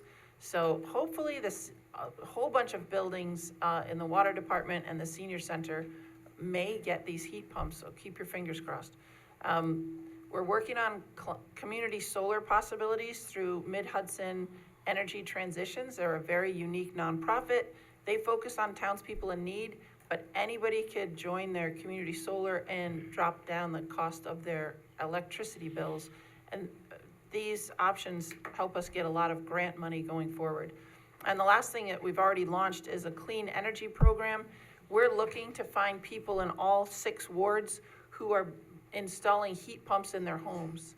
And the more people that just register with us will get us more points for more grant money, and we can do a lot with that grant money. So that's about it. Thank you very much. All right, I think we have, Bill has reports from the Tri-Muni, wastewater, and also fire advisory. Yeah, Mike chime in on that. Well, thank you for the Tri-Muni. So first of all, we continue with our meetings twice a month. For those of you who had expressed interest, the tour has been postponed, but I haven't forgotten you. Okay, so we'll keep you in mind that we're gonna have a tour of the facility. Couple quick things. The last meeting, the commission is working on a framework for people to come and present themselves to, the committee or, the commission. It's been a type of thing where, people have been walking into the meetings and developers. So basically the process, and I know Supervisor Edwards, you were gonna talk about this at some point, but, Yeah. and I'll share with you, but a little more detail, but basically coming through the town engineers to get an understanding of what the flow requirements are, getting buy-in with that, and then working with the Tri-Muni. So I've been open, I'm a new member there, but I've been open to having them receive more of that type of information. However, we do remain at overcapacity. So we're having a capital planning meeting. There's probably $15 million plus of improvements to choose from. And I'm at the point where my involvement is more of a business perspective to say, to input to what do we have to do, what are our dates, come up with some final, capacity information, and kind of move the process forward. There's a number of I&I improvements that are in place, and forgive me for those who don't know, that's inflow and infiltration. Some of you do. So we're working on that. The DEC's on top of them, and there'll be some capital meetings this week. So we'll know more at the next meeting. Mike Safone really has the lead on the fire, but if I can say a few things, Mike, and then you. Yeah, go ahead. Okay. So we had our meetings, continue with Inspector Riley, who's our very own inspector, and one of the things that Mike and I came up with at the last meeting is that we wanted to increase the communication, so possibly at one of our working sessions, have a presentation to the public on what exactly they do, what their process is. I'm after more of, always the new technology that's coming up. We'll have some more conversations with our fire departments on that. and how we work as a town to protect the people and, the residents of the town of Poughkeepsie. So with that, Mike, if you are looking. Yeah, and we're still doing the inspections of apartment complexes. They're usually done once every 3 years, making sure you have a carbon monoxide tester on each floor and a smoke detector in each hallway and bedroom. Believe it or not, you need one in each bedroom. I don't really know, but otherwise, that's about it. They're 24-hour conference training to update us on all codes. And like Bill said, we're gonna try to get Bill up here, to Mr. Riley up here to give us a presentation one day. And we'll try to get maybe one of our fire department staff in and just give us an update on how things are going with different things, including battery storage. And since we've been talking about that, the public's been calling, but we're gonna go let somebody give them a presentation that knows about it. Okay, that sounds great. Thanks very much. Joint Water Board, Barbara? Sure, we go over the plant status report, and we have a UV filter now. So I didn't realize we stopped using chloramine. So I learned something new every day. Filter number 6 is back online. It's a ultraviolet filter that traps out impurities and sanitizes it. So we went through a couple of new contracts with BOCES, but the most important thing is we finally got our 3 people for the intermunicipal agency working group. We're going to review a joint venture that we started and wrote up in 1994. So we have appointed Jim Challey and Emily Svensson and Rebecca Edwards to the working group from the town, and they will join 3 people from the city, Bill Brady, James Nycott, and Brian Martinez. So they're gonna revamp or just look over that agreement between the town of Poughkeepsie and the city of Poughkeepsie. That was. Thank you very much. And last but not least, yeah? Say just one thing. Jim, I'm very happy that you got on another committee for the town. I don't know how you find the time. Even when I called you, you still helped even when you couldn't be a chair, but my God, I don't know how you do it. Thank you. Also thank Jim very much for serving. We haven't started yet, but we're gonna have some hours to try to hash that out. Good. Historical preservation, Ann? Yeah. Okay, well, our amazing town historian, John Pinna, has gotten 6 interns from Marist College to help us. And each intern has been assigned a topic of history in the town of Poughkeepsie to do research on, and then they write up a paper. And then they've each also been assigned a house that's interested in becoming designated. So they're doing the research and going back through the deeds and coming up with the history of that house. So then we can then fill out the paperwork and present it for one of the houses that we designated. And currently we have, I think there's 2, 3, maybe 4 houses in New Hamburg that are interested in being designated, and they'll be coming up shortly. And the other thing that's come on our radar is in 2026, it's gonna be the 250th anniversary of the Revolutionary War, and there'll be nationwide celebrations. So we've been discussing what we wanna do in the town of Poughkeepsie. So if any of you remember what we did for the bicentennial and wanna give us some ideas of what we can do for the 250th, yeah.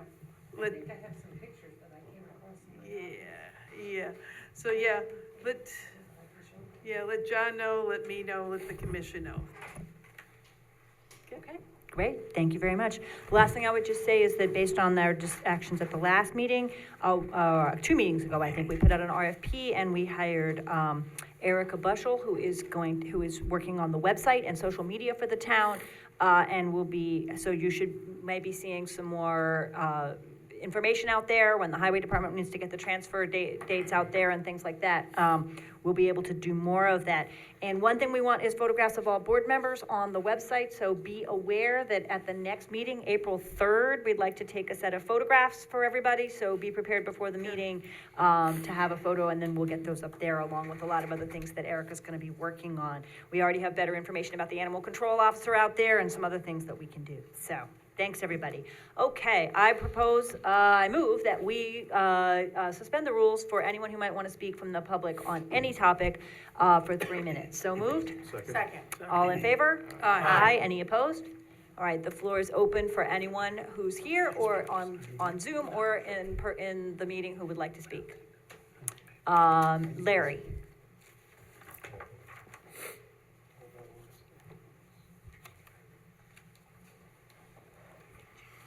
All right, Larry, you can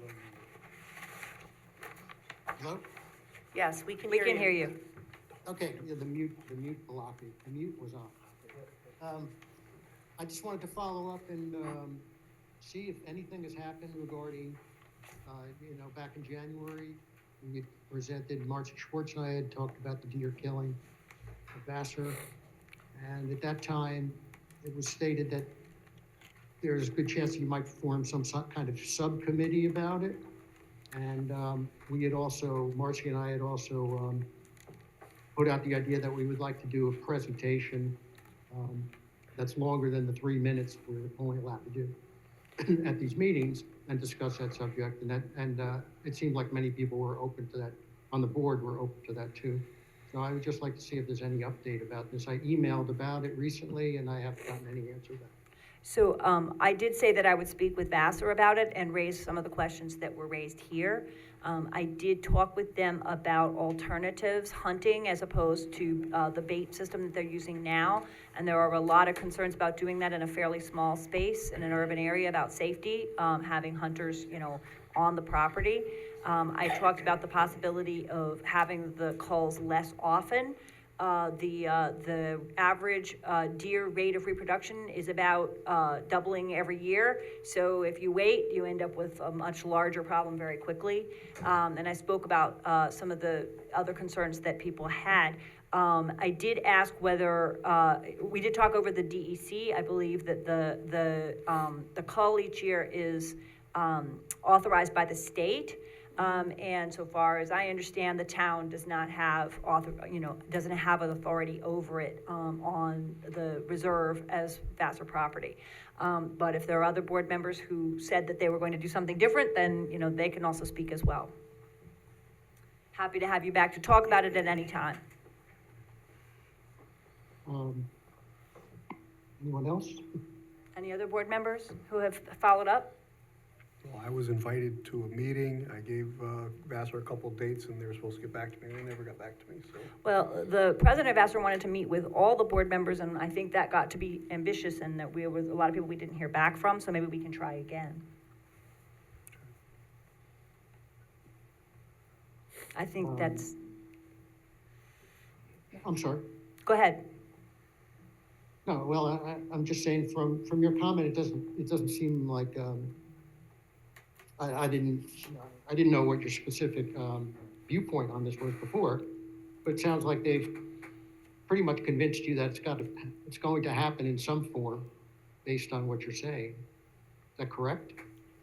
Well, I haven't seen a way that the town would have a mechanism to step in, and I may misremember, and maybe other board members who remember the pledge to put together some kind of a committee, but if other members wanted to do that, I had offered to facilitate if there were others who wanted to serve, but I did not hear back. I'm not sure I understand what the town's role would be, since DEC has authorized it at the Vassar Preserve. So it's something the state authorizes. The state DEC has authorized it, so. Again, if there are other board members who'd like to speak to it, they're welcome to. Is there anything that he could do through the state, maybe? Reach out to those people. Certainly. This doesn't mean that the town board may not have the power to stop it, but it certainly has the ability to, as a board, to say that you don't want it to happen. That might be influential in this case, and I think that, it's not, it seemed like there were enough board members that are against it, and I think that, this would be the way to move forward on this. Again, if there are board members who wanted to bring a resolution forward, we could certainly facilitate that.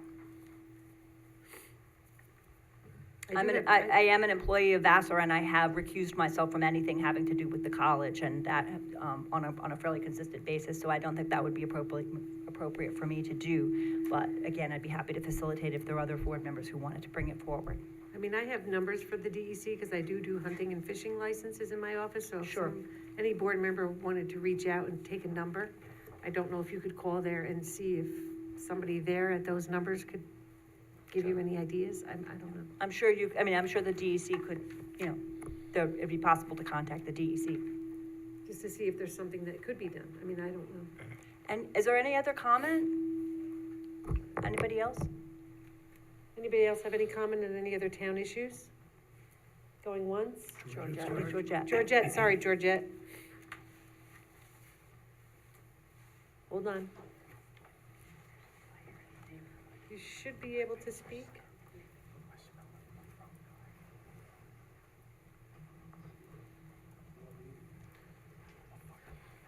Georgette, you there? You just have to unmute yourself, Georgette. Just unmute, Georgette. There you go. Okay, There you I go. thought you guys did the unmuting. I think it's a dual thing. Okay, I first want to thank the board for looking for new ways to raise money without putting the burden on the residents. I, for one, really appreciate that. And second off, I want to let Mike know that that GoGo, if people are interested in it, if they go to gogograndparent.com, they can learn about this free ride service for the senior citizens. And also, if you go to the Dutchess County Office for the Aging, they could explain it and also sign you up for it. Nice. Great, you. thank you very much, Georgette. Okay, thank you. That's great to know. Anybody else who nice. wanted to speak? Okay, then, not seeing any others who wanted to speak tonight, I move that we return to the regular session. Second. All in favor? Aye. Opposed? The motion carries, and, I would move that we adjourn. Second. Oh, I'm sorry. There was some discussion before the meeting about a potential executive session. We're so- good. Fine. Good. Yep, Thank you. I think we're good, thanks. All right. That's great. Maybe on April 3rd, but not tonight, so we're good. All right? We're adjourned, everybody? Yes. Let's do, did we vote to adjourn? No. Okay. So moved. Who seconds? Second. Shall we adjourn? All in favor? 52. Yes, okay, good. Thanks. Good night, everybody, and thanks for your patience. I can't breathe.